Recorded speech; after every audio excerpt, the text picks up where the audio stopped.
প্রথম যে বিষয়টা আমি আপনাদের দৃষ্টি আকর্ষণ করতে চাই যে আল্লাহ রাব্বুল আলামিন আপনাদেরকে এই সমাজের বোঝা হিসেবে সৃষ্টি করেন নাই। আল্লাহ রাব্বুল আলামিন আপনাদেরকে এই সমাজের বোঝা হিসেবে সৃষ্টি করেননি, বরং আল্লাহ রাব্বুল আলামিন আপনাদেরকে এই উম্মতের একটা গর্বিত অংশীদার হিসেবে সৃষ্টি করেছে। আদম আলাইহিস সালাম যখন জান্নাতে ছিলেন তখনও তার কাছে হৃদয়ের মধ্যে কিছুটা শূন্যতা অনুভব হয়েছে, যেটা আল্লাহ রাব্বুল আলামিন হাওয়া আলাইহিস সালামকে দিয়ে পূর্ণ করেছেন এবং তার বুকের পাঁজরের হাড় থেকেই তার স্ত্রীকে আল্লাহ পাক সৃষ্টি করেছেন। এবং উভয়ের প্রতি আল্লাহ পাকের নির্দেশ কিন্তু সমান ছিল। এমন না যে আদম আলাইহিস সালামকে বলা হয়েছে এই গাছের কাছেও যেও না, হাওয়া আলাইহিস সালামকে বলা হয় না, এই ব্যাপারটা কিন্তু এমন নয়, বরং উভয়ের প্রতি সমান আদেশ ছিল। ওয়ালা তাকরাবা হাদিহিশ শাজারা, তাকরাবা শব্দটা দ্বিবচন, তোমরা দুজনের কেউই এই গাছের কাছে যাবে না। অর্থাৎ আল্লাহ পাকের যে আদেশগুলো আসমানি কিতাবের মাধ্যমে আমাদের কাছে এসেছে, এগুলো নারী এবং পুরুষের জন্য সমান। ক্ষেত্র বিশেষে কিছু কিছু সূরতে আমলের, চলাফেরার, উসুলের কিছু পার্থক্য আছে, তো আমভাবে প্রত্যেকটা নসিহত এবং আদেশ কিন্তু নারী পুরুষ সবার জন্য সমান। আমরা যদি চাই যে বাংলাদেশের মাটিতে দিন প্রতিষ্ঠা করতে, তাহলে শুধুমাত্র পুরুষদের ভূমিকা যথেষ্ট না, কোশ্চিনকালও যথেষ্ট না। কারণ প্রত্যেকটা পুরুষই কোনো না কোনো মায়ের সন্তান, কোনো স্ত্রীর স্বামী, কোনো বোনের ভাই অথবা কোনো মেয়ের বাবা। তাহলে যদি শুধু পুরুষবাচক শব্দে আমরা সমাজ সংস্কার করতে যাই, আমরা ব্যর্থ হব। দুঃখের সাথে বলতে হচ্ছে এটা, কিছু কিছু ক্ষেত্রে আমাদের আত্মসমালোচনার দরকার আছে। আমরা পুরুষদের মধ্যে যে পরিমাণ মেহনত করছি এবং করার পরিকল্পনা করছি, তার 50% আমরা মেয়েদেরকে নিয়ে ফিকির করছি না। যে কোনো দিনী বোন যদি হেদায়েতপ্রাপ্ত হন আল্লাহর পক্ষ থেকে, তারপরে সে যে পড়াশোনা করবে, এই পড়াশোনা করার মতো উপযুক্ত প্রতিষ্ঠানও আমরা তাদেরকে দিতে পারি না। নিরাপত্তা, পর্দা এবং সহজলভ্যতা, যে সহজেই সে জ্ঞান শিখবে নিরাপত্তার সাথে, পর্দার সাথে, বাসার কাছাকাছি মাহরামদেরকে সাথে নিয়ে, এমন পরিবেশ কিন্তু হাজারে একটা মেয়েও পাচ্ছে বলে আমার মনে হয়। তো এই অবস্থা চলতে থাকলে আমরা ইসমাইল আলাইহিস সালামদেরকে জন্ম দিতে পারবো না। যদি প্রত্যেকটা পরিবারের কর্তা ইব্রাহিম না হন এবং মায়েরা হাজরা আলাইহিস সালাম এবং সারা আলাইহিস সালামের মতো না হন, তাহলে তো ইসমাইলি প্রজন্ম আমরা জন্ম দিতে পারবো না। সেক্ষেত্রে আমরা আল্লাহ পাকের জমিনে দিন প্রতিষ্ঠাও করতে পারবো না। এখানে অনেক প্রান্তিকতা আমাদের মধ্যে আছে, আবার অনেক ছাড় না দেওয়ার মানসিকতা আমাদের মধ্যে আছে। পরিপূর্ণ ইসলাম পালন করতে হবে এবং আল্লাহ পাকের জমিনে তার দিনটাকে প্রতিষ্ঠার চেষ্টা করতে হবে। এছাড়া তো আমাদের কোনো কাজ নাই পৃথিবীতে আমাদের কাজটা কি আসলে? এই পৃথিবীতে আমাদের কাজটা কি? এক নাম্বার হচ্ছে আল্লাহ পাককে চিনতে শেখা, আল্লাহ পাকের সামনে আত্মসমর্পণ করা, তার নবীর সুন্নতগুলো মেনে চলা, হালাল খাওয়া, একটা আদর্শ পরিবার গঠন করা, সন্তানদেরকে মানুষ করা, দিনের দাওয়াতের কাজ করা এবং দিনটাকে আল্লাহর জমিনে প্রতিষ্ঠার চেষ্টা করা। এছাড়া কি আমাদের কোনো কাজ আছে পৃথিবীতে? বাকি যে কাজগুলো সেগুলো আনুষঙ্গিক এবং সেগুলো ইবাদত হিসেবে গণ্য হবে যদি আল্লাহর জন্য হয় এবং রাসূলের তরিকায় হয়। যেমন কেউ যদি ঘুমায়, ঘুমানোর কাজটাও তো ইবাদত, যদি সেটা রাসূলের তরিকা মোতাবেক হয়। সিম্পল। খাওয়া দাওয়া করা, আমরা আমাদের চাহিদায় খাই, কিন্তু এটাও ইবাদত হিসেবে গণ্য হবে যদি খাওয়ার সুন্নাতটা আমরা ঠিকমতো আদায় করতে পারি। তাহলে প্রতিটা কাজই সুন্নাত এবং ইবাদত হবে যদি আমরা সেটার তরিকা ঠিক রাখি। মূল কাজগুলো কি? মূল কাজগুলো হচ্ছে যে, আবার বলতেছি, মূল কাজগুলো হচ্ছে, এক, এই পৃথিবীতে আল্লাহকে চেনা, আল্লাহকে চিনতে শেখা। দুই, আল্লাহ রাব্বুল আলামিনের সামনে শর্তহীন আত্মসমর্পণ, শর্ত সাপেক্ষে না, একদম নিঃশর্ত আত্মসমর্পণ। তিন, আল্লাহ পাকের সমস্ত হুকুম আহকামগুলো মেনে চলা। চার, রাসূলুল্লাহ সাল্লাল্লাহু আলাইহি ওয়াসাল্লামের আদর্শ প্রত্যেকটা কাজে বাস্তবায়ন করা, সুন্নতের উপর থাকা। পাঁচ, হালাল খাওয়া। ছয়, আদর্শ পরিবার গড়ে তোলা। সাত, সন্তান প্রতিপালন। আট, সৎ কাজে আদেশ। নয়, অসৎ কাজে নিষেধ। 10, আল্লাহ পাকের এই জমিনের মধ্যে দিনটাকে প্রতিষ্ঠার চেষ্টা করা, যার যা সামর্থ্য আছে তাই দিয়ে। কেউ জান দিয়ে করবে, কেউ মাল দিয়ে করবে, কেউ কথা দিয়ে করবে, কেউ লিখনি দিয়ে করবে, কেউ প্রয়োজনে আল্লাহর পথে জিহাদ করবে, কেউ প্রয়োজনে শহীদ হবে। যার যেটা স্রোত সে সেভাবে করবে। এছাড়া কি দুনিয়াতে আমাদের কোনো কাজ আছে? এই কাজগুলোর মধ্যে এই কাজগুলোকে যদি আমরা বাস্তবায়ন করতে পারি তাহলে দুনিয়াতেও সফল হব ইনশাল্লাহ, পরকালেও জান্নাতে যাবো ইনশাল্লাহ। এই তো এই কাজগুলো যদি আমরা বাস্তবায়ন করতে পারি দুনিয়াতেও সফল হব ইনশাআল্লাহ এবং পরকালেও জান্নাতে যাবো ইনশাআল্লাহ। এক্ষেত্রে এই গন্তব্য হাসিল করার জন্যে যে কাজটা সবার আগে দরকার, এতক্ষণ যেগুলো বললাম, এই গন্তব্যটা হাসিল করার জন্য সবার আগে যে কাজটা দরকার সেটা হচ্ছে শরীয়তের একটা ন্যূনতম জ্ঞান অর্জন করা। শরীয়তের ন্যূনতম একটা জ্ঞান অর্জন করা। শরীয়তের ন্যূনতম জ্ঞান বলতে আমি কি মিন করছি, কি বোঝাচ্ছি? আমি বোঝাচ্ছি কমপক্ষে আপনাকে বিশুদ্ধ করে কোরআন তেলাওয়াত করা শিখতে হবে, 1 নাম্বার। এর সাথে আপনাকে আরবি ভাষা কিছুটা হলেও শিখতে হবে যাতে আপনি কোরআনটা বুঝতে পারেন। 3 নাম্বার হচ্ছে হাদিস শাস্ত্র পড়ার যোগ্যতা আপনাকে অর্জন করতে হবে, মানে হাদিস পড়াশোনা করতে হবে। 4 নাম্বার নবী সাল্লাল্লাহু আলাইহি ওয়াসাল্লামের পবিত্র সিরাত অর্থাৎ জীবনী, এটা আপনাকে পড়তে হবে। মনে থাকবে তো? লিখে নেন। 5 নাম্বার হচ্ছে 1 নাম্বার কি বলেছিলাম? বিশুদ্ধ কোরআন তিলাওয়াত। তারপরে বলেছি আরবি ভাষা শিক্ষা করা। তারপরে বলেছি হাদিস পাঠ। তারপরে বলেছি সিরাত পাঠ। 5 নাম্বার হচ্ছে আকীদা বিশুদ্ধ করা। আকীদা বিশুদ্ধ করা। আকীদার অনেক কিতাব আছে এবং আকীদার আর অনেক দার্সও আছে, এটা নিয়ে আমরা পরে আলোচনা করব ইনশাআল্লাহ। 6 নাম্বার হচ্ছে আপনার ইসলামের ইতিহাস পড়াশোনা করতে হবে, ইসলামের ইতিহাসটা পড়াশোনা করতে হবে। 7 নাম্বার হচ্ছে ইসলামিক অর্থনীতি পড়াশোনা করতে হবে, ইসলামী অর্থনীতির জ্ঞান রাখতে হবে। 8 নাম্বার ইসলামিক পারিবারিক জীবন ব্যবস্থার জ্ঞান অর্জন করতে হবে, ইসলামিক পারিবারিক জীবন ব্যবস্থার জ্ঞান অর্জন করতে হবে। 9 নাম্বার সন্তান প্রতিপালন কিভাবে করতে হয়, ইসলামিক প্যারেন্টিংয়ের জ্ঞান অর্জন করতে হবে।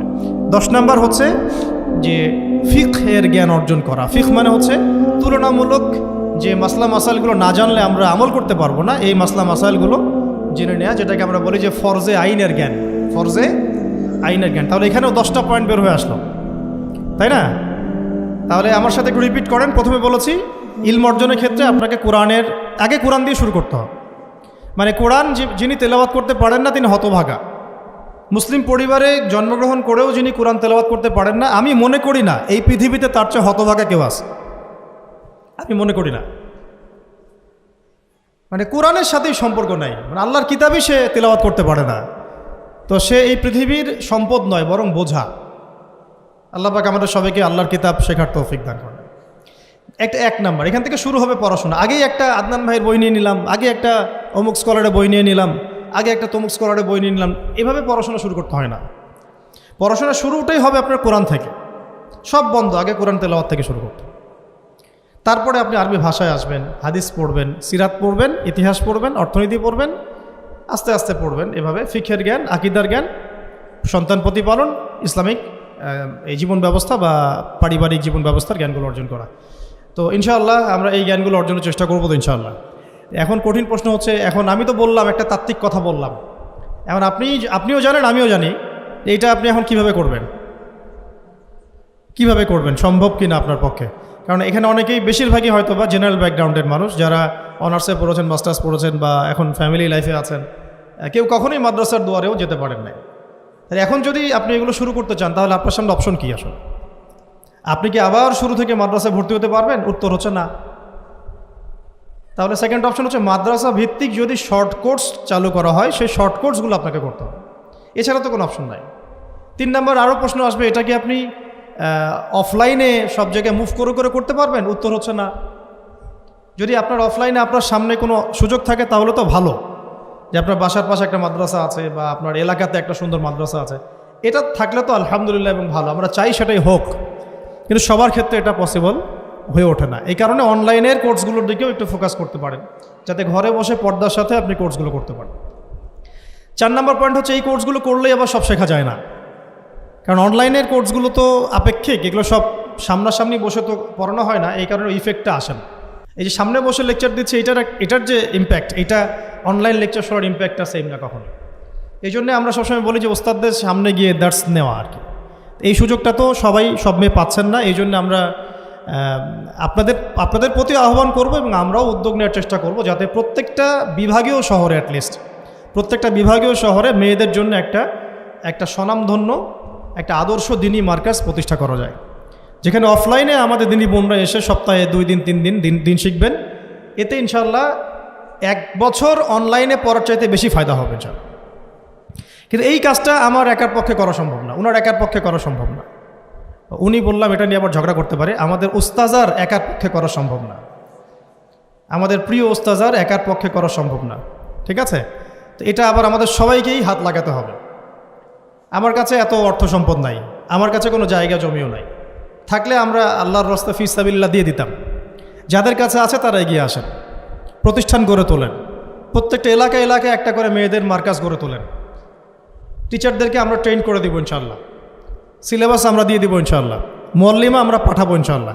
একটা এলাকার বোনদেরকে যেন বাইরে যেতে না হয়, সে এলাকার মধ্যেই তারা 100 জন 50 জন বসে বসে দিন শিখবে। সম্ভব না এটা করা? অনেক আগেই সম্ভব ছিল এবং জরুরিও ছিল, কিন্তু আমরা অন্যদিকে বেশি ফোকাস করছি। মেয়েদেরকে সত্যি এখানে আমরা অবহেলার মধ্যেই রেখেছি। এখন আমার মেয়ে হয়েছে বলে আমি খুব কনসিয়াস যে আমি এখন মেয়ে নিয়ে কী করবো, আমার মেয়েকে আমি কীভাবে বড় করব। এখন তো আমি মেয়েকে পড়তে অন্য কোথাও পাঠাবো না, কারণ সিকিউরিটি কনসার্ন।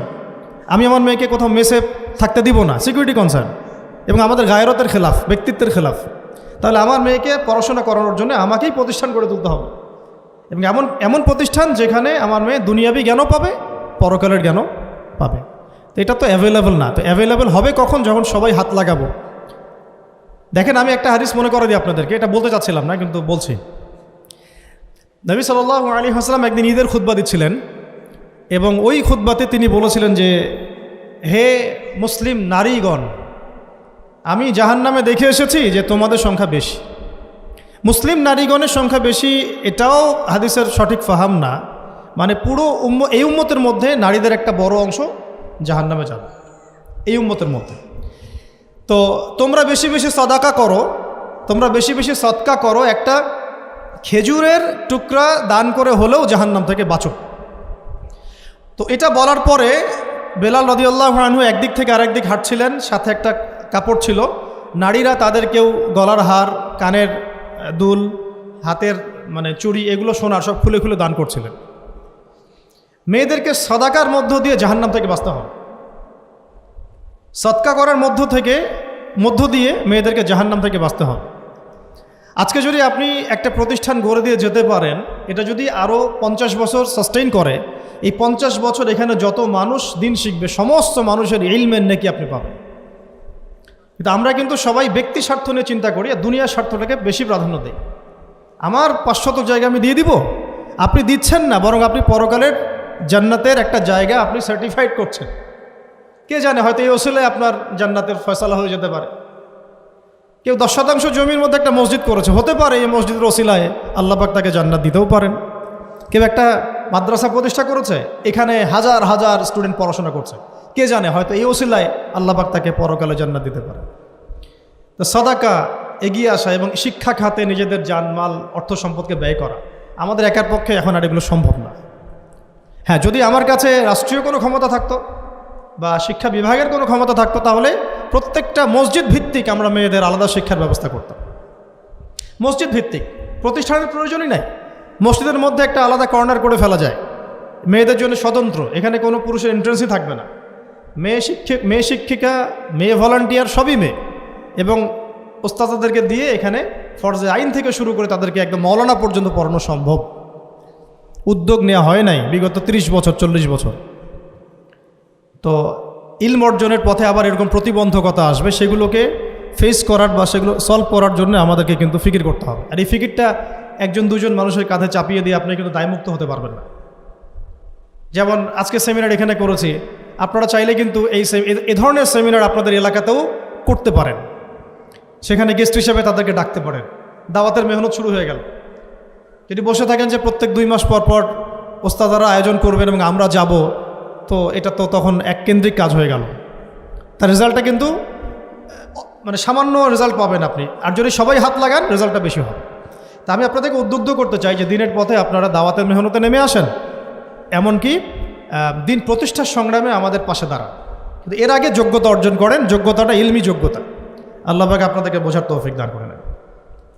এটা এক নাম্বার। এবং ইলমের পথে প্রতিবন্ধকতা কথাগুলো বললাম, এগুলোকে ফেস করার এবং এগুলোকে যেন রিকভার করতে পারি আমরা, সেই তৌফিক আল্লাহ আমাদের জন্য সবাইকে দান করেন। তো একটা মানে খুশির সংবাদই বলবো আপনাদেরকে দিতে চাচ্ছি যে আমরা এই মিরপুর উত্তরার এই এলাকাটার মধ্যে আমরা চেষ্টা করছি যে অফলাইনে এরকম 2-1টা দিনই মার্কাজ প্রতিষ্ঠা করার। আপাতত ভাড়াতেই, এবং ইনশাআল্লাহ অল্প সময়ের মধ্যে আমরা ঢাকা শহরে, ইনশাআল্লাহ ঢাকা শহরে হোক অথবা ঢাকা শহরের একটু সাইডেই হোক, আমরা নিজস্ব জায়গা কিনে প্রতিষ্ঠান করে দেখাবো ইনশাআল্লাহ। এবং আমাদের পরিকল্পনা হচ্ছে একদম ফ্রম দ্য ভেরি বিগিনিং, এই নুরানি থেকে শুরু করে, প্লে গ্রুপ থেকে শুরু করে আস্তে আস্তে গ্র্যাজুয়ালি দাওরা হাদিস এবং মাস্টার্স পর্যন্ত নিয়ে যাওয়া, দুইটাই যেন থাকে। এবং আমার পরিকল্পনা হচ্ছে মাস্টার্সের পরে আমাদের ছেলেমেয়েরা যেন বড় বড় ফ্যাকাল্টিগুলোতে পড়াশোনা করতে পারে, ওই রাস্তাগুলো খুলে দেয়। তো এই কাজগুলো আমার একার পক্ষে আসলে সম্ভব না। আপনারা যদি এগিয়ে আসেন সবাই, দিনী ভাইরা, দিনী বোনরা এবং আমাদের বিত্তশালী যারা আছেন, যাদেরকে আল্লাহ পাক সৎ হৃদয় দিয়েছেন এবং দান সদকা করার মতো মানসিকতা দিয়েছেন, ইনশাআল্লাহ আসেন একসাথে হাত লাগে কিছু করি, আল্লাহ পাক করার তৌফিক দান করেন। আর এই দেশের এই সময়টা, দেশের চলমান এই সময়টা আমাদের জন্য দিনের কাজ করার একটা উর্বর সময়। এখন যদি আমরা এই বিষয়গুলো গুছিয়ে নিতে পারি, 10 বছর পরে ভালো ফলাফল পাবেন সব।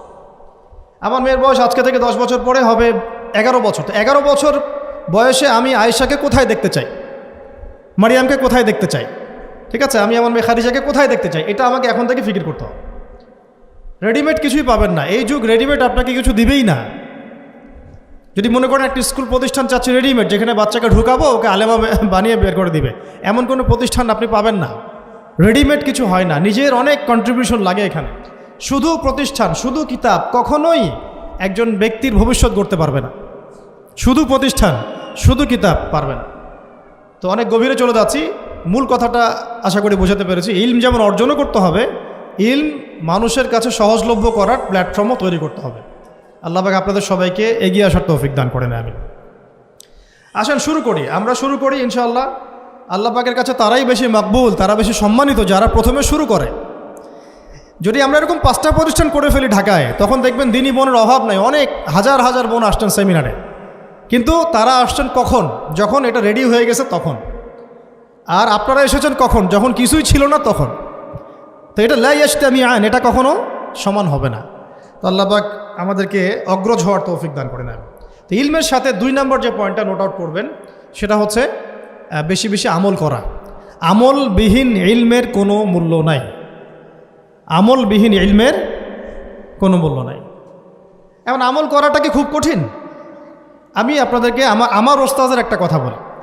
আমার ওস্তাদ আমাদেরকে শিখিয়েছেন, বলেছেন যে আমল প্রতিদিন করা, অল্প হলেও প্রতিদিন করা। প্রতিদিন আপনি 10 পারা পড়তে পারবেন না হয়তো, ঠিক আছে, 2 পৃষ্ঠা পড়েন। প্রতিদিন আপনি হয়তো 20টা হাদিস পড়তে পারবেন না, 2টা হাদিস পড়েন। প্রতিদিন হয়তো আমরা তাহাজ্জুদ, চাশত, আওয়াবিন, ফরজ, সুন্নাহ সব একসাথে হয় না, তাই না? তো ঠিক আছে, আপনি 8 রাকাত করে পড়তে পারছেন না, 2 করে না হয় পড়েন। 2 রাকাত তাহাজ্জুদ পড়েন, তাহাজ্জুদের হক আদায় হয়ে গেল। সকালে 2 রাকাত নামাজ পড়ে নেন, চাশতের হক আদায় হয়ে গেল। এইভাবেই মানে কথা হচ্ছে যে আমল করা, নিয়মিত করা, যদিও সেটা অল্প হয়, এটা কিন্তু কঠিন কিছু না। আল্লাহ পাক যার জন্য সহজ করে দেন তার জন্য সহজ। অজু করে ওয়াশরুমে গিয়েছেন, অজু করে ফেলেন, অজু দিয়ে 2 রাকাত নামাজ পড়ে ফেলেন। চলতে ফিরতে, আপনারা তো ঘরের কাজে বেশি ব্যস্ত থাকেন, চলতে ফিরতেই সুবহানাল্লাহ, আলহামদুলিল্লাহ, লা ইলাহা ইল্লাল্লাহ, আল্লাহু আকবার পড়তে থাকেন, আস্তাগফিরুল্লাহ ওয়া আতুবু ইলাইহি পড়তে থাকেন, দরুদ শরীফ পড়তে থাকেন। এমন না যে ঘটা করে সবসময় আমলে বসতে হবে, এটা জরুরি না। প্রতিটা কাজের সাথে আমল আছে।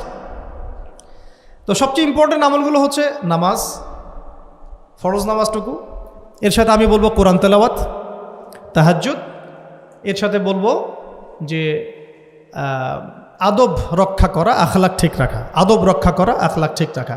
একজন মহিলার এক্সাম্পল দিব, বেসিক্যালি এটা 2 জন মহিলার এক্সাম্পল, তো আমি একজনের কথা বলছি। একজন সাহাবী এসে নবী সাল্লাল্লাহু আলাইহি ওয়াসাল্লামকে বলেছিলেন যে আমাদের বাসার পাশে একজন মহিলা আছে, প্রচুর ইবাদত করে, কোনো নামাজ মিস নাই, কোনো নফল রোজা মিস নাই, খুবই পরেজগার, খুবই মুত্তাকি, খুবই খুবই উঁচু লেভেলের মুত্তাকি একজন মহিলা বলে মনে হয় আমাদের কাছে। কিন্তু তিনি তার প্রতিবেশীর সাথে ঝগড়া করেন। তিনি তার প্রতিবেশীর সাথে ঝগড়া করেন এবং বাজে ল্যাঙ্গুয়েজ ইউজ করেন। নবী সাল্লাল্লাহু আলাইহি ওয়াসাল্লাম বলেছেন যে তিনি জাহান্নামী। নাউযুবিল্লাহ। আরেকজন মহিলা সম্পর্কে বক্তব্য এসেছিল, আরেকজন সাহাবী বলেছেন যে আমাদের বাসার পাশে একজন মহিলা আছে, তেমন কোনো নামাজ, খুব বেশি ইবাদত করেন না, কিন্তু তার আখলাক চরিত্র খুব নরম কোমল। নবী সাল্লাল্লাহু আলাইহি ওয়াসাল্লাম বলেছেন তিনি জান্নাতি। তাহলে আমরা এই হাদিসটা থেকে বুঝতে পারছি যে আমলের মূলনীতিটা আসলে কি। আমল মানে এই না যে একেবারে সবসময় আমাকে নামাজ, রোজা, হজ জায়গাতেই ফোকাস করতে হবে। আমার আদাবুল মুআশারাটাও অনেক বড় ব্যাপার, চলাফেরা, ওঠা বসা, আমাদের ডিলিংসগুলো। তো এখানে আমি একটু বলবো আপনাদেরকে, কারণ এই যুগটা তো অনলাইনের যুগ, মিডিয়া দ্বারা প্রভাবিত হওয়ার যুগ। বিভিন্ন সিরিয়ালস আমাদের মাথায় এখনও বসে আছে, দেখেছি জীবনে আমরা অনেক সময় কেউ না কেউ। তো এইগুলো আমার মাথায় কিন্তু ইম্প্যাক্ট ফেলে, এগুলো আমাদের মাথায় ইম্প্যাক্ট ফেলেছে। সমাজ ব্যবস্থা আমাদের মাথায় ইম্প্যাক্ট ফেলেছে, যে পরিবেশে আমরা পড়াশোনা করেছি ওই পরিবেশটা আমার উপর ইম্প্যাক্ট ফেলেছে। সব মিলে আমাদের মাথাটা এখন পুরো দূষিত, আমাদের মাথাটা কিন্তু পুরাই দূষিত, কলবটা আরও দূষিত। এইখানে যে বিষয়গুলো ফোকাস করা দরকার, যে পিতা মাতার সাথে একদম কোমল হয়ে যান, ছেড়ে দেন, নিজের অধিকারে না আসলেও ছেড়ে দেন, পিতা মাতার সাথে কোমল হয়ে যান। পিতা এবং মাতা আপনার জান্নাত জাহান্নামের মাধ্যম। যদি স্বামী থেকে থাকে, স্বামীর প্রতি নরম হয়ে যান, তাকে ছাড় দেওয়া শিখেন। সবচেয়ে বড় কথা, তাকে মহব্বত করা তো অবশ্যই জরুরি, মহব্বতের চাইতেও বেশি জরুরি স্বামীকে বিশ্বাস করা এবং তাকে সম্মান করা। এমন কোনো কথা এবং কাজ না করা যেটা স্বামীর গায়রত বা ব্যক্তিত্ব আঘাত করে। আমি পয়েন্টটা হয়তো বোঝাতে সক্ষম হয়েছি। ভালোবাসা অনেক গুরুত্বপূর্ণ বিষয়, ঠিক আছে, কিন্তু ভালোবাসা শুধুমাত্র একমাত্র গুরুত্বপূর্ণ বিষয় নয়। আরও গুরুত্বপূর্ণ বিষয় হচ্ছে বিশ্বাস, সম্মান এবং আনুগত্য। বিশ্বাস, সম্মান এবং আনুগত্য। এখন বলতে পারেন যে আমার স্বামী আমাকে অন্যায় কাজে আদেশ করলে কি আমি আনুগত্য করব? কখনোই না। যখন স্বামী আপনাকে কোরআন সুন্নাহর দিকে আপনাকে ধাবিত করবেন, তখন আপনি তার আনুগত্য করতে বাধ্য, এবং এটা আপনার জান্নাতে যাওয়ার মাধ্যম বটে। এই হাদিসটা খুব ভালো করে মনে রাখতে হবে যে এই পৃথিবীতে কেউই আল্লাহ পাকের পরে সিজদা পাওয়ার যোগ্য না। এমনকি নবীদেরকেও আল্লাহ পাক সিজদা করতে বলেন নাই, কিন্তু সেই নবী আমাদেরকে কিন্তু বলেছিলেন যে যদি আল্লাহ পরে কাউকে আমি সিজদা করতে বলতাম, তাহলে আমি স্বামীদেরকে সিজদা করতে বলতাম। এটাকে তসলিমা নাসরিন স্টাইলে বুঝলে হবে না। ওরা এটাকে এইভাবে নিবে যে ইসলাম মেয়েদেরকে দাসত্বের শৃঙ্খলা আবদ্ধ করতে চাচ্ছে, হ্যাঁ, আত্মস্বাধীনতা দিবে না ইত্যাদি। আমরা দেখব পরকালে আমি জান্নাতে যেতে পারছি কিনা। আল্লাহ পাকের হুকুমের চাইতে আমার কাছে কোনো যুক্তি বড় নয়। আল্লাহ পাকের হুকুমের চাইতে আমার কাছে কোনো যুক্তি, বিজ্ঞান, প্রযুক্তি এগুলো বড় মানদণ্ড নয়। শুধুমাত্র স্বামীর আনুগত্য, বিশ্বাস, সম্মানের বদৌলতে দেখা যায় যে পুরোটা জীবন এই বেচারা আপনার জন্য ঢেলে দিবেন স্যার। আর এই জায়গায় যদি দেখা যায় ঘাটতি থাকে, তখন কোনো কোনো ক্ষেত্রে ভালোবাসা যথেষ্ট হয়ে ওঠে না। এবং আপনারা জানেন এই শহরে ডিভোর্সের সংখ্যা দিন দিন বাড়ছে। কেন? এইগুলো মেজর কারণ আছে। হ্যাঁ, আমি বলছি না যে সব ছেলেই একেবারে পারফেক্ট, কখনোই না। ছেলেরাও যেমন সাহাবী না, মেয়েরাও সেরকম মহিলা সাহাবী না। কিন্তু সবর, আনুগত্য, নরম কোমলতার কোনো বিকল্প নাই। উভয় পক্ষের জন্যই নসিহতগুলো আর কি, স্বামীর জন্য এবং স্ত্রীর জন্য। আরেকটা বিষয় হচ্ছে যে স্বামীর পরিবার নিয়ে খোঁটা না দেওয়া, স্বামীর যে বাবা মা ভাই বোন এই ব্যাপারগুলো নিয়ে খোঁটা দেওয়া না দেওয়া বা খোঁচাখুচি না করা, এবং তার যে অবদান আপনার প্রতি এটাকে অস্বীকার না করা, কুফরি না করা। একটা হাদিসের মধ্যে নবী সাল্লাল্লাহু আলাইহি ওয়াসাল্লাম কিন্তু বলেছেন যে বেশিরভাগ নারীর জাহান্নামে যাওয়ার কারণ কি? সাহাবীরা জিজ্ঞাসা করেছিলেন, তিনি বলেছেন তারা কুফরি করে। কি কুফরি করে? তারা কি আল্লাহর সাথে কুফরি করে? নবীজি বলেছেন না, বরং তারা সারা জীবন স্বামীর যে দিয়ে যাওয়া যে স্যাক্রিফাইস বা অধিকার, এটাকে হঠাৎ করে অস্বীকার করে বসে, হঠাৎ কোনো একদিন অস্বীকার করে বসে। এটার কারণে দেখা যায় আল্লাহ পাক নারাজ হয়ে যান। আল্লাহ রাব্বুল আলামিন তো একজন ব্যভিচারী নারীকেও জান্নাত দিয়েছেন মাত্র কুকুরকে পানি পান করানোর কারণে। আবার একজন নারীকে বিড়াল বেঁধে রেখে কষ্ট দেওয়ার কারণে জাহান্নামে দিয়েছে। তো জবান এমনই একটা কঠিন জিনিস, যেটাকে নিয়ন্ত্রণে না রাখলে আমাদের জন্য ক্ষতি হবে। আল্লাহ পাক আমাকে আপনাদের সবাইকে জবান হেফাজতে রাখার তৌফিক দান করে নেন। আর কিছু বিষয় হচ্ছে, কিছু শাসন সমাজে থাকে, মানে পরিবারের মধ্যে থাকে। এই শাসনগুলো কখনোই মেয়েদেরকে বিপথে নিয়ে যাওয়ার জন্য নয়, বরং যে আপনাকে মহব্বত করবে সেই আপনাকে শাসন করবে। যে আপনাকে মহব্বত করে সেই কিন্তু আপনাকে শাসন করবে। যার আপনার ব্যাপারে কোনো কেয়ার নাই সে কিন্তু আপনাকে শাসন করতে আসবে না। আপনি কোথায় যান তার তো কোনো যায় আসবে না। আর যে আপনাকে চাইবে, জোর করে টেনে নিয়ে আসতে চাইবে জান্নাতের পথে, সে কিন্তু আপনার উপর মাঝে মাঝে শাসন করতে পারে। ওই অধিকারটুকু দিতে হবে। আর আমাদের মেয়েদেরকে ওই মেজাজেও তৈরি করতে হবে। তো পারিবারিক বিষয়গুলোর ক্ষেত্রে আসছিলাম, এটা একটু পরে আবার আসছি ইনশাআল্লাহ, যে ইলমের সাথে আমলটা খুব জরুরি। এবং আমলের ক্ষেত্রে শুধু নামাজ, রোজা, হজ, জাকাত এটাকে আমি মিন করছি না। মিন করছি যে আমার বাবার সাথে সম্পর্ক, মায়ের সাথে সম্পর্ক, আত্মীয়দের হক আদায় করছে কিনা, প্রতিবেশীর সাথে রিলেশন ঠিক আছে কিনা, এবং স্পেশালি পরিবারের স্বামীর সাথে আমার এই বিষয়গুলো ঠিক আছে কিনা। তো এগুলো যদি ঠিক থাকে অল্প আমল যথেষ্ট হয়ে যাবে ইনশাআল্লাহ তাআলা। আল্লাহ পাক আমাদেরকে ইলম অনুযায়ী আমল করার তৌফিক দান করেন, আমিন। 3 নম্বর আমি পয়েন্ট নোট আউট করছিলাম মেয়েদের জন্যে, যে আমি আমার মেয়েকে নসিহত করতাম যে বেশি বেশি দান সদকা করতে, বেশি বেশি দান সদকা করতে। মেয়েদের জন্য স্পেশালি সাদাকাটা বেশি করা উচিত। ছেলেরা তো সাদাকা করে, কম বেশি কিন্তু করে, যেহেতু তারা বাইরে থাকে। তো আপনারা সাদাকা করার জন্যে যদি স্বামীর অর্থ আপনাদের কাছে নেন, এটা দোষের কিছু না। কোনো চেয়ে নেওয়া, বলে নেওয়া, তাদের কাছ থেকে অর্থ নিয়ে সাদাকার একটা অংশ রাখা। দেখেন, আবু বকর রাদিয়াল্লাহু আনহুর নাম তো সবাই শুনেছেন। তিনি যখন খলিফা হয়েছিলেন তখন তার স্ত্রী কিছু কিছু করে সম্পদ জমিয়ে রাখতেন, খাবার জমিয়ে রাখতেন। পরে একদিন ভালো একটা খাবার রান্না করে খাইয়েছেন ওই জমিয়ে রাখা খাবার থেকে। এখান থেকে একটা বিষয় বুঝতে পারলাম, সম্পদ সেভ করা শিখতে হয়। একদম আমার ইনকাম আছে বলেই যে একদম পুরো 1 লাখ টাকা ঢেলে দিতে হবে মাসে, জরুরি না। 10,000 টাকা করে সেভ করার চেষ্টা করেন, হয়তো এই 10,000 টাকা একটা পরিবারের ভরণ পোষণের জন্য যথেষ্ট হয়ে যাবে। ওই সেভ করা টাকাটা যদি আমি কালকে দান করে দিই আল্লাহর রাস্তায় বা অন্য কোনো মানুষকে, তার 1 মাসের খরচ হয়ে যাবে, বিশাল একটা উপকার হবে। আমরা কিন্তু কিছু টাকা পাইলেই কসমেটিক্স, নতুন জুয়েলারি, ঠিক আছে, নতুন কি আসলো বাজারে, নতুন কসমেটিক্স আর কি, তো এইগুলোর দিকে বেশি ফোকাস করি।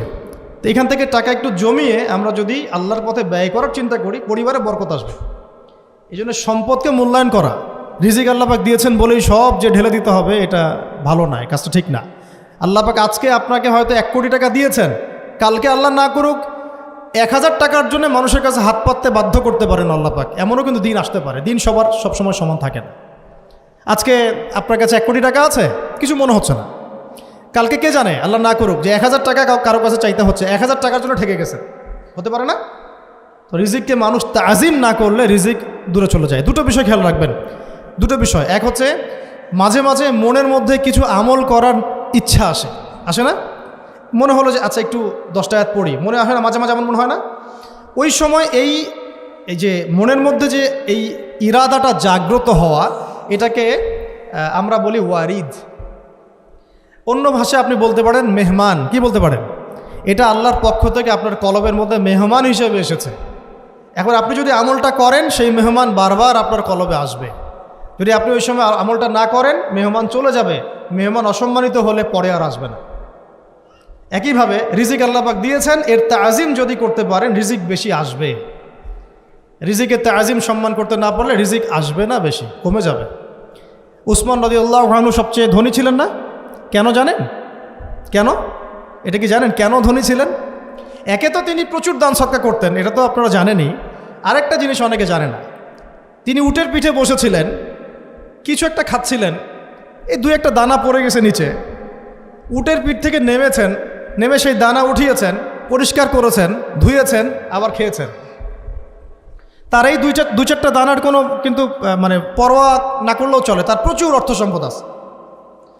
এত অর্থ সম্পদ যে তাবুক যুদ্ধের দিন 30,000 সেনাবাহিনীর দায়িত্ব নিয়েছেন। 30,000 সেনাবাহিনীর দায়িত্ব নিয়েছেন। সেনাবাহিনী যাবে, থাকবে, খাবে, তাঁবু টাঙাবে, সব দায়িত্ব তার। 30,000 সেনাবাহিনীর দায়িত্ব নেওয়া কি চারটাখানি কথা? তো এই সাহাবী এই কয়েকটা খাবারের দানা উঠিয়ে খেলেন। নবী সাল্লাল্লাহু আলাইহি ওয়াসাল্লাম বলেছিলেন যে তোমাকে আল্লাহ পাক রিজিক বাড়িয়ে দিবেন না কেন? তুমি রিজিকের যে তাজিম, যে সম্মান তুমি করো, এর বদৌলতে আল্লাহ পাক তোমাকে বেহিসাব রিজিক দিবেন। 2টা বিষয় খেয়াল রাখবো। আমলের মেহমান হৃদয়ের মধ্যে আসলে তাকে ফিরায় না দেওয়া, তাহলে সেই মেহমান কিন্তু আর আসবে না। মেহমানকে মূল্যায়ন করলে মেহমান বারবার আসবেন ইনশাআল্লাহ। আর রিজিকের তাজিম না করলে রিজিক কিন্তু আপনার ঘরে বেশি বেশি আসবে না। এমনি তো হারামের যুগ, এমনি সুদের যুগ, এমনি ঘুষের যুগ। অলমোস্ট এভরি ফ্যামিলি সুদখোর এখন, অলমোস্ট এভরি ফ্যামিলি। মেয়েরা স্পেশালি যারা শাশুড়ি টাইপের, আপনারা মাইন্ড করেন না, তাদের সাইকোলজি যে এতই নিচে নেমে গেছে এখন যে আমার মেয়ে জাহান্নামে যায় যাক, হ্যাঁ আমার মেয়ে জাহান্নামে যায় যাক, সমস্যা নাই, দুনিয়াতে সে যেন ভালো থাকে। এটা কেন বললাম? একটা সুদখোরের ঘরে তুলে দিতে সে দ্বিধাবোধ করতেছে না, একটা দুর্নীতিবাজের ঘরে তুলে দিতে দ্বিধাবোধ করতেছে না, একটা ঘুষখোরের ঘরে তুলতে দ্বিধাবোধ করতেছে না, হ্যাঁ একটা মানে কি বলবো মাদকসেবী, ড্রাগ এডিক্টেড বা এই যে আর কি বলবো ফাসেক জালেম, এই ধরনের ঘরে উঠাই দিতেও সে দ্বিধাবোধ করছে না। পাঁচতলা বাড়ি চাই আমার মেয়ে পাঁচতলা বাড়ি থেকে সুখে থাকবে। এই যে সুখের ডেফিনেশন এখানে দিয়েছেন আপনারা। এই জন্য কত হাজার হাজার মেয়ের জীবন নষ্ট করে দিয়েছেন আপনারা। আমার কথা মাইন্ড করে না, হাজার হাজার মেয়ের জীবন মায়েরা নষ্ট করে দিয়েছে শুধুমাত্র মেয়েদের দুনিয়াবী সুখ এর সংজ্ঞাটা বুঝতে ভুল করার কারণে। এর নাম যদি সুখী হইতো তাহলে অমুসলিমরা সুখী না কেন, পশ্চিমারা সুখী না কেন, ওরা আত্মহত্যা করে কেন? এভাবে মেয়েদের জীবন নষ্ট করেছে। অথচ অল্প যদি হালাল রিজিকও হতো আল্লাহ পাক তাকে বরকত দিতেন, সুখে থাকতো। তা আল্লাহ পাক আপনাদেরকে রিজিকের মূল্য বোঝার, তাজিম করার তৌফিক দান করেন, আমিন। তো অনেক ভিতরে ভিতরে চলে যাচ্ছে আমি, সময় আমাদের হাতে আরও শর্ট হয়ে আসতেছে। তো এখানে একটা কথা বলে দিব যে রিজিকের প্রসঙ্গ যেহেতু আসছে, যে হালাল খেতে হবে আমাদেরকে, হারামের দ্বারস্থ হওয়া যাবে না। আপনার স্বামী যদি হারাম খায় আপনি স্বামীকে বুঝান, তাকে ওই চাকরি ছেড়ে দিতে আপনি উৎসাহিত করেন। আমি আপনাদেরকে একটা অনেস্টির সাথে একটা কথা বলি, যত এই যে প্রশাসনে যত ঘুষখোর আছে, ঠিক আছে, যত দুর্নীতিবাজ আছে, যত মাদকসেবী আছে, মাদকের ব্যবসায়ী আছে, যত সুদখোর আছে, এরা সবাই কেন এই খারাপ কাজগুলো করে জানেন? তার স্ত্রীকে ভালো রাখার জন্যে, তার মাকে ভালো রাখার জন্যে, তার সন্তানদেরকে ভালো রাখার জন্য। তাহলে স্ত্রী হিসেবে, সন্তান হিসেবে, মেয়ে হিসেবে আপনি বলবেন যে আমাদের এসব ভালোর দরকার নাই আব্বু, হে আমার প্রিয় স্বামী আমার এসব ভালোর দরকার নাই, হে আমার ছেলে আমার এসব ভালোর দরকার নাই, তুই হালাল পথে থাক, ওইখানে তুই আমাকে ডাল ভাত খাওয়া, আমি খুশি আছি। এইভাবে আপনারা তাদেরকে মোটিভেট করেন, দেখবেন সমাজে হারাম কমে গেছে ইনশাআল্লাহ। আর হারাম খাওয়া এই ছেলে মেয়েগুলোও কিন্তু মানুষ হবে না। হারাম খাওয়া যে ছেলে মেয়েগুলো রক্ত মাংস করে উঠছে, এরাও কিন্তু মানুষ হবে না। আল্লাহ পাক আমাদেরকে হালাল খাওয়ার তৌফিক দান করেন, এবং এই হালালের জন্য আপনাদের ভূমিকা অনেক বেশি। আমরা উত্তরবঙ্গ সহ দেশের বিভিন্ন জায়গায় সফর করে যেটা দেখেছি, যত সুদী এনজিও আছে না, এনজিওগুলোর মধ্যে মহিলাদের নামই বেশি, জানেন, মহিলাদের নাম বেশি সুদী এনজিওতে। তো এই দাওয়াতগুলো আমরা মা বোনদেরকে দিতে চাই যে কোন অবস্থাতে যেন হারাম রিজিকের দিকে আপনারা না ধাবিত হন, এবং রিজিকের তাজিম করেন, পরিবারের মধ্যে হৃদ্যতা ভালোবাসা বজায় রাখেন, একে অপরকে বিশ্বাস, সম্মান এবং শ্রদ্ধা করেন। ইনশাআল্লাহ তাআলা আপনাদের পরিবারও সুখী হবে, রিজিকও সুন্দর হবে এবং রিজিকে বরকত হবে ইনশাআল্লাহ। এরপরে আমি আর দু একটা পয়েন্ট নোট করেছি, বলে শেষ করে দিচ্ছি যে এটা স্পেশালি আমি আমাদের ওইসব দিনই বোনদেরকে বলতে চাচ্ছি যে বোনেরা এখনও বিয়ে শাদী করেন নাই। সেটা হচ্ছে যে বিয়ে করার আগেই দিনের বেসিক লেখাপড়া শেষ করেন। এত পাগল হওয়ার দরকার নেই। চরিত্র হেফাজত হচ্ছে না, রোজা রাখেন, ঠিক আছে। দিনই পড়াশোনা আগে শেষ না করে বিয়ে করতে যায় না। বহু আলেমা যারা মাদ্রাসা লাইনের ছাত্রী ছিল, দিনই পড়াশোনা শেষ না করে বিয়ে পিড়িতে বসার কারণে কেরিয়ার ধ্বংস হয়ে গেছে। বিয়ে পরে করেন, আগে পড়াশোনাটা, তুলনামূলক পড়াশোনাটাকে শেষ করে নেন। তুলনামূলক পড়াশোনা শেষ করতে 18 থেকে 20 বছর বেশি লাগে না। যদি আপনি শুরু থেকে শুরু করেন, একদম 18 থেকে 20 বছর হতে হতে আপনার পড়াশোনা মোটামুটি শেষ হয়ে যাবে। আর যে সাবজেক্টগুলো বললাম আমি, ওইগুলোই বেসিক পড়াশোনা। এখন এটা হয়তো সবার ভাগ্যে নসিব নাও হতে পারে, সেক্ষেত্রে বিকল্প অপশন আমরা যাব, কিন্তু আগে মূলনীতি হচ্ছে একটা লেভেল পর্যন্ত পড়াশোনা করার পরেই বিয়ে করেন। কারণ বিয়ের পরে আপনার যত রেসপন্সিবিলিটি আসবে, এটা তখন পড়াশোনা মেনটেন করা এতটাও সহজ না, প্রায় অসম্ভবের পর্যায়ে পড়ে যায়। আর দু একটা বাচ্চা কাচ্চা হয়ে গেলে তো তখন আর কোনো কথাই নেই। তাহলে আপনারা কি আমাদেরকে আয়েশা রাদিয়াল্লাহু আনহার মতো একটা প্রজন্ম দিতে পারবেন না? যদি এটা আপনাদের উদ্দেশ্য হয়, সেক্ষেত্রে কি পড়াশোনা শুরু থেকে করা উচিত না? এখন এই সুযোগটা আমাদের সব বোনদের সামনে হয়তো থাকে না, এই জন্য আমরা বললাম যে বিকল্প অপশনগুলোতে আপনারা দিন শেখার চেষ্টা করেন। আর এরপরে যখন বিয়ে করবেন, পড়াশোনা মোটামুটি শেষ হয়েছে, বিয়ে করবেন, এখন 18-20 বছর বয়স হয়ে গেছে, এখন আল্লাহর ওয়াস্তে দুনিয়াবি বিষয়কে সর্বোচ্চ অগ্রাধিকার দিয়েন না। আজীবন পস্তাবেন, এবং একবার পস্তানো শুরু করলে এই পস্তানো আজীবনও শেষ হবে। তখন মেইল করে মেসেজ করে কোনো লাভ হবে না, কারণ আপনি বিয়ের আগে দিনকে প্রাধান্য দেন নাই, বরং দুনিয়াকে প্রাধান্য দিয়েছে। আপনি বিয়ের আগে দিনকে প্রাধান্য দেন নাই, বরং দুনিয়াকে প্রাধান্য দিয়েছেন। যখন আপনি সবসময় পরকালকে, আল্লাহকে, তার রাসূলকে প্রাধান্য দিবেন, দিনকে প্রাধান্য দিবেন, দুনিয়া আল্লাহই গুছিয়ে দিবেন। আর যখন আপনি দুনিয়াকে সর্বোচ্চ অগ্রাধিকার দিবেন, দিন আপনার কাছ থেকে দূরে সরে যাবে। দিনের একটা গায়রত আছে, একটা ব্যক্তিত্ব, দিনের একটা স্বতন্ত্র গায়রত আছে, সে সবার কাছে ধরা দেয় না। যে তাকে মূল্যায়ন করে তার কাছেই দিন আসে, যে তাকে মূল্যায়ন করে না তার কাছে দিন আসে না। তো দিনদার ছেলেকে প্রাধান্য না দিয়ে বিয়ে করতে যায় না, জীবনটা ধ্বংস হয়ে যায়। হ্যাঁ, আমি বলছি না দিনদার ছেলে মাদ্রাসাতেই থাকে, না, ইঞ্জিনিয়ার লাইনেও থাকতে পারে, ডক্টরও হতে পারে, ইঞ্জিনিয়ারও হতে পারে, কিন্তু এটা বাহ্যিকভাবে এটাকে জাস্টিফাই করাটাও ডিফিকাল্ট। কিছু কিছু ক্রাইটেরিয়া দেখে আপনি একটু আন্দাজ করতে পারেন, পুরোপুরি হয়তো কখনোই বুঝতে পারবেন না।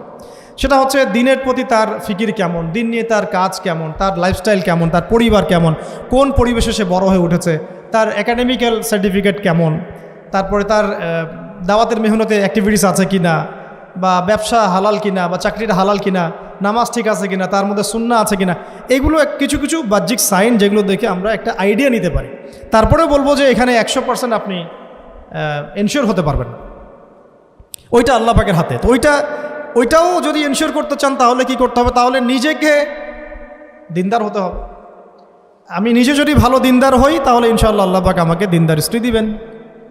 নিজে দিনদার না, তাহলে কি রেডিমেড দিনদার ছেলে আসবে? কখনই আসবে। দোয়া করতে হবে, রব্বানা হাব লানা মিন আজওয়াজিনা ওয়া যুররিয়াতিনা কুররাতা আ'য়ুন ওয়াজআলনা লিল মুত্তাকিনা ইমামা। দোয়া করতে হবে যে রব্বি হাবলি মিনাস সালিহিন, রব্বি হাবলি মিন লাদুনকা যুররিয়াতান তাইয়্যিবা ইন্নাকা সামিউদ দুআ। এই বিষয়গুলো দিকে খেয়াল রাখবেন। আর শরীয়তের মেজাজ মাথায় রাখা। শরীয়তের মেজাজের কথাটা আজকে এই জন্য বলছি যে আমরা আমাদের দেশে যে প্রবলেমটা দেখি, ইসলামের পূর্ণাঙ্গ বিষয়গুলো মানুষ মাথায় রাখতে চায় না। ইসলামে যেমন নামাজ, রোজা, হজ, যাকাত আছে, ইসলামে কিন্তু দাওয়াত, তাবলিগ, জিহাদও আছে, তাই না? ইসলামে কিন্তু শরিয়া আইনও আছে, হুদুদ, কিসাস আছে, ইত্যাদি আছে। আমাদের সমাজে দেখেন নামাজ শব্দ পরিচিত, কিন্তু কিসাস শব্দ পরিচিত না। কিসাস মানে কয়জন জানেন যে কিসাস শব্দ অর্থ কি? অনেকেই জানে না। কিন্তু কিসাস একটা কোরআনের একটা ফান্ডামেন্টাল বিধান, যে কেউ যদি আপনার চুরি করে হাত কেটে ফেলতে হয়, কেউ যদি ব্যভিচার করে বেত্রাঘাত করতে হয়, বিবাহিত হলে রজম করতে হয়, কেউ যদি মুরতাদ হয় তারও মৃত্যুদণ্ড শাস্তি আছে, কেউ শাতেমে রাসূলকে গালি দিয়েছে তারও মৃত্যুদণ্ড আছে। এরকম অনেক বিধান আছে, হুদুদ এবং কিসাস আছে। হত্যার বদলে হত্যা, চোখের বদলে চোখ, জানের বদলে জান। আমাদের সমাজে এগুলো পরিচিত না।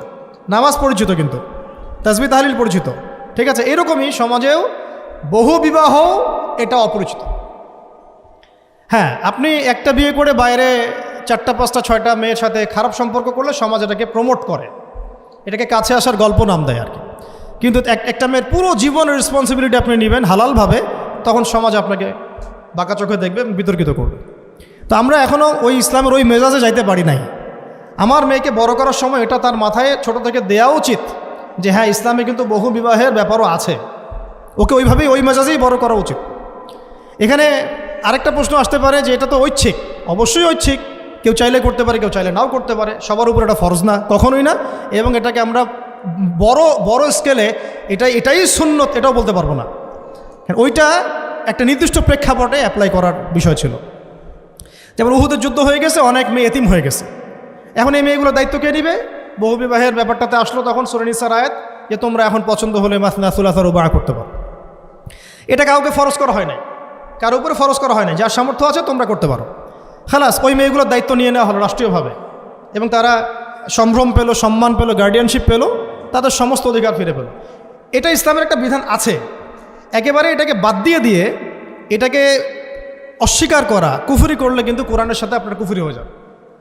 আপনার নিজস্ব রুচিবোধ থাকতে পারে যে আমি এটাকে পছন্দ করি না, সেটা আপনার ডিসিশন, এটা কোনো সমস্যার কিছু নাই। এমনকি ইসলাম আপনাদেরকে বলেছে যে মেয়ের অনুমতি ছাড়া তাকে বিয়েও দেওয়া যাবে না। সবার নিজস্ব জায়গা থাকতে পারে, কিন্তু ইসলামের প্রত্যেকটা বিধানকে মাথায় রাখা যেটা ইসলামের একটা অংশ। না হলে আমরা অনেক সামাজিক সমস্যার সমাধান দিতে পারবো না। বাংলাদেশে এখন 6 লক্ষ মেয়ে আছে যারা এতিম, অবিবাহিতা, বিধবা, আরও বেশি। আমরা রাষ্ট্রীয়ভাবে তাদের কোনো ব্যবস্থা করতে পারবো না, সম্ভব না। তো এইখানে মেয়েদেরকে, যেহেতু মেয়েদের মধ্যে আমি কথাগুলো বলছি, এই জন্য আমি এই কথাটা টাচ করলাম যে ইসলামের পূর্ণাঙ্গ বিষয়গুলো আমাদের মাথার মধ্যে রাখা, যে আমাদের যেন এমন কোনো বিষয়কে অস্বীকার করে না বসি যেটা আবার আমাকে ইমান থেকে বের করে দিবে। আমার নিজের আমল না হতে পারে, আমি নিজে সেটা পছন্দ না করতে পারি, বা আমার মতামত থাকতে পারে, সেটা আলাদা ইস্যুস, কিন্তু ইসলামের বিধানগুলোকে আমরা কোনোভাবে যেন ডিনাই করতে না যাই, এটা আমাদের মাথায় রাখতে হবে। আর এটা সমাজের কল্যাণের জন্যই আল্লাহ রাব্বুল আলামিনের পক্ষ থেকে একটা এখতিয়ার দেওয়া হয়েছে। আর দুটা বিষয় বলে শেষ করে দিচ্ছি, সেটা হচ্ছে ওই যে ইলমের কথা বলেছিলাম শুরুতে, এর সাথে আমি আমার ব্যক্তিগত জীবন থেকে বলছি, আর 3টা জিনিস ইলমের সাথে খুব বেশি কানেক্টেড, এটা মাথায় রাখবেন। একটা হচ্ছে আদব। একটা কি? আদব। আদব রক্ষা করতে না পারলে ইলম অর্জন করতে পারবেন না। তাই আদব রক্ষা করার জন্য আমাদেরকে ওই জেনারেল লাইনে পড়াশোনার মেজাজটা ত্যাগ করে আসতে হবে। আমরা ওইখানে যে মেজাজে পড়াশোনা করি, ওই মেজাজটা আমাদেরকে একটু কর্পোরেট হতে শেখায়। মানে আমি বেতন দিয়েছি 500 টাকা, আমি 500 টাকার ক্লাস পাইলাম না কেন, তাই না? মেজাজটা এরকম আর কি। অথচ এখানে ওস্তাদের দোয়া নেওয়ার জন্য আমাদেরকে সিরিয়ালে দাঁড়িয়ে থাকতে হবে। এটা হচ্ছে এই প্ল্যাটফর্ম, এটা হচ্ছে ওই অন্য জায়গা। এখানে একজন নবী হয়েও মুসা আলাইহিস সালাম যুগের পর যুগ হাঁটছেন এমন একজন ব্যক্তির সাক্ষাতের জন্যে যিনি তার চেয়ে বেশি জ্ঞানী, তার নাম খিদর আলাইহিস সালাম, যিনি তাকে সাথে নিতে চাচ্ছেন না। তিনি বলছেন যে ইন্নাকা লান তাস্তাতিআ মাইয়া সাবরা, তুমি তো আমার সাথে ধৈর্য ধরতে পারবে না। কিন্তু মুসা আলাইহিস সালাম তারপরও চললেন, বারবার প্রশ্ন করলেন, কিন্তু শেষ পর্যন্ত সম্পর্ক কিন্তু নচ্ছেদ হয়ে গেল। মনে আছে কি? হাদিস সূরা কাহফের কথা বলছে। তো এটা হচ্ছে এই ইলমের জায়গাটা এমন একটা ইলমের জায়গা যেখানে আদব রক্ষা না করলে ইলম পাওয়া যাবে না। আরেকটা বিষয় হচ্ছে তাসকিয়া, ইলম অর্জন করে ওস্তাদের কাছ থেকে দোয়া নেওয়া এবং আত্মশুদ্ধি অর্জন করা, মনের মধ্যে কোনো হিংসা না রাখা। আমাদের সবার এখন মনের মধ্যে যে হিংসা দিয়ে ভর্তি, হিংসাগুলোকে ছেড়ে দেন, মন বড় করে ফেলেন, আল্লাহর জন্য ছেড়ে দেন, হিংসা ত্যাগ করেন, গীবত করা বন্ধ করে দেন, অপবাদ দেয়া তো একেবারেই নিষেধ, পরশ্রী কাতরতা ছেড়ে দেন, মনটাকে একদম খালেস করে রাখেন। একজন সাহাবী সম্পর্কে নবীজি বলছেন, এই যে এখন যে সাহাবী ঢুকবে মসজিদে ও জান্নাতি, সবাই আগ্রহ নিয়ে বসে আছে, কে এসে ঢুকলেন? জান্নাতি। পরের দিনও সেম কথা, এখন যে ঢুকবে সে জান্নাতি। সেম সাহাবী ঢুকলেন, পরের দিনও সেম কথা, এখন যে ঢুকবে সে জান্নাতি। সেম সাহাবী ঢুকলেন। এবার একজন সাহাবী কৌশল করে তার বাসায় গেলেন, দেখি তো কি আমল করে সে। তো দেখলেন তো রাত্রেবেলা তাহাজ্জুদে উঠতেছে না, এশার নামাজ পড়ে ঘুমায় গেছে, ফজরের নামাজে উঠল। 3 দিন থাকলেন, 3 দিন সেম। তখন তিনি বললেন, আচ্ছা ভাই, তোমার ব্যাপারে নবীজি এরকম মন্তব্য করেছেন, তোমাকে তো এমন কোনো খাস আমল করতে দেখলাম না। তো তিনি বলছেন, আচ্ছা একটা বিষয় হতে পারে, আমি অত বেশি আমল হয়তো করি না, কিন্তু আমি যখন ঘুমাতে যাই আমি সবাইকে মাফ করে দিয়ে ঘুমাই।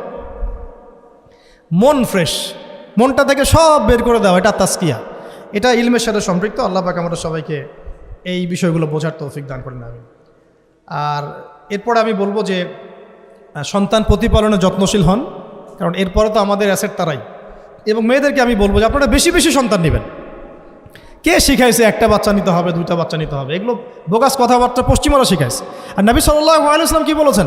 আমি সেই নারীদেরকে নিয়ে গর্ব করব যেই নারীরা বেশি বেশি সন্তান জন্ম দিতে পারে। আমি আমার উম্মতের সংখ্যা নিয়ে গর্ব করব। হ্যাঁ, সবার ফিজিক্যাল কন্ডিশন এক না হতে পারে, কিন্তু এই মানসিকতাটা ত্যাগ করতে হবে যে আমার একটাই, 2টি সন্তানের বেশি নয়, একটি হলে আরও ভালো হয়। এইসব পশ্চিমা তন্ত্রমন্ত্র বন্ধ করতে হবে। ঠিক আছে, এরপরে বলবো যে মিডিয়া দিয়ে, আচ্ছা, এই সন্তান প্রতিপালনের ক্ষেত্রে একটা কথা বলে দেই যে প্যারেন্টিংয়ের অনেক বই বাজারে বের হয়েছে, প্যারেন্টিং টিপস আছে। এই প্যারেন্টিংটা নিয়ে আলাদা ইনশাল্লাহ একদিন সেশন করবো, এখানে অনেক কথা বলার আছে। সন্তান প্রতিপালন একটা শিল্প, সন্তান প্রতিপালনটা একটা শিল্প, খুব ধৈর্যের কাজ, সবরের কাজ, লেগে থাকার কাজ। সন্তানকে সময় দেওয়া, ওর খাবারের দিকে খেয়াল রাখা, ওর মানসিকতার দিকে খেয়াল রাখা, ওর ফিজিক্যাল অ্যাক্টিভিটিস দিকে খেয়াল রাখা, ওর মানে আত্মা দূষিত হয়ে যাচ্ছে কিনা এটা খেয়াল রাখা, ওর ভালো একাডেমিক পরিবেশ নিশ্চিত করা, ভালো ওস্তাদ দেওয়া, ওর সাথে মেশা, ওকে আদর করা, অনেক কিছু আছে।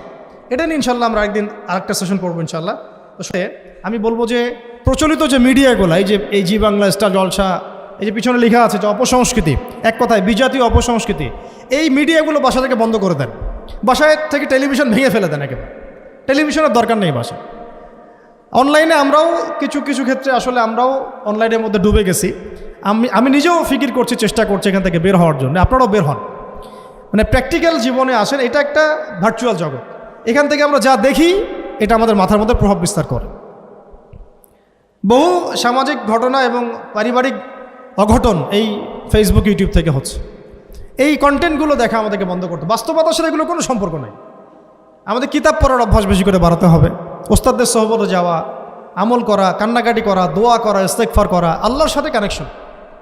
আল্লাহ পাক আমাদেরকে মিডিয়ার এই রং ঢং বলি আমি, মিডিয়ার এই রং ঢংগুলো ত্যাগ করতে হবে। মিডিয়া একটা কিছু দেখলে আমাকে কেন কিনতে হবে? কেন আমি একটা মিডিয়াতে দেখলাম যে এরকম একটা নতুন অর্নামেন্টস আসছে, আমাকেই কেন কিনতে হবে? কেন আমাকে, কেন আমি ওটার জন্য আবার বাসায় চাপ দিব? কেন ওইটা আমি আমার পরিবারে ফাসাদ সৃষ্টি করার কারণ হবে?